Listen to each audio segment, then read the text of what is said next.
It is on us as leaders to see this for what it is and call it what it is.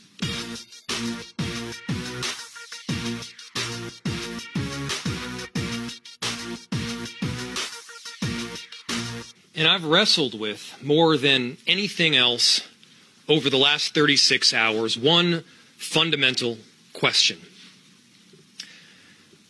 Why is the man who killed George Floyd not in jail?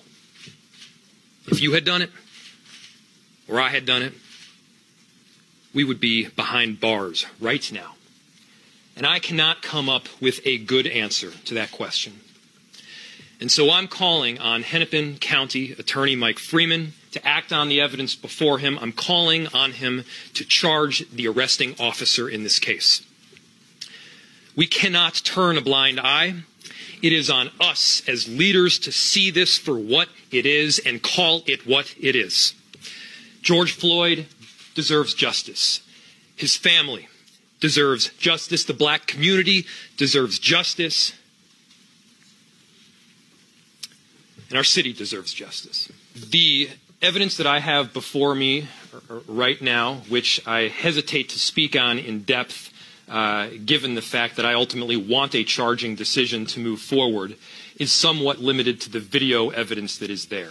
And I do not want to get into the fundamentals of different classifications of murder. I do not want to get into the fundamentals of any one specific charge for any one individual. What I can say with certainty, based on what I saw, is that the individual, the officer who had his knee on the neck of George Floyd, should be charged. And I'm calling on Hennepin County Attorney to do that.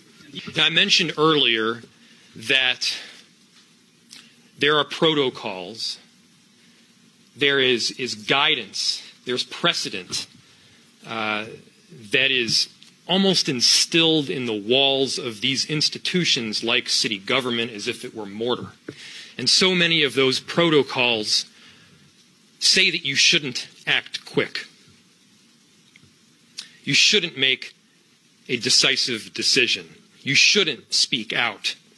And they'll give you 1,000 reasons why that guidance is given. But there was one question in my mind that I could not answer. If I'm tasked with being honest with people, which I do promise to be, how could I argue? How could I not speak out when an offense took place that you or I or many other people through our city would have been behind bars if they did? Yet this particular individual, this officer, was not.